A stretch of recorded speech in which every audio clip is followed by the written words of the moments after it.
Alright, today we're over near Featherston, shearing some quite overgrown alpacas.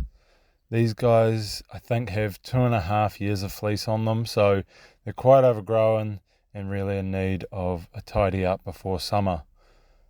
So I like to get the alpacas to sit down by lifting up a front leg. I find it keeps them a bit calmer than tipping them over more physically.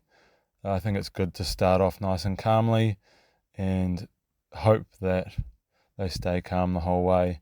I then tie the legs out, and that's for both the alpacas and for my safety. I know that some people can harness the heads up to a post or something, but I think that's better for pet alpacas. These guys aren't handled very much. They live a pretty leisurely life out in a paddock and only really see people from afar. As you see, everything's pretty calm here. He hasn't twitched at all. This guy was pretty calm for the whole shearing process. So once I've done the first side, I take over the head from Richard and clean up the neck and head. Now, we're not doing anything special with the fleece today, as it's so overgrown. It's actually got quite a lot of debris in it, so it's not really worth keeping. That's why it just got pushed over to the side. I know a lot of people don't shear the head quite like this, but I've just found this works for me.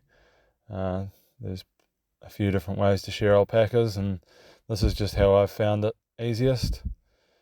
You might notice I oil the handpiece quite regularly, as alpacas have no grease in their fleece, so you need to keep oiling the handpiece to make sure it stays nice and cool and you keep a good cut to keep the alpacas comfortable. So we're on the last side now, and as I say, he's hardly moved, this guy. He was nice and relaxed, obviously knew it was time to get a bit of a trim up for the summer. So there we are, just a couple of wee bits to trim up, and he's all shorn.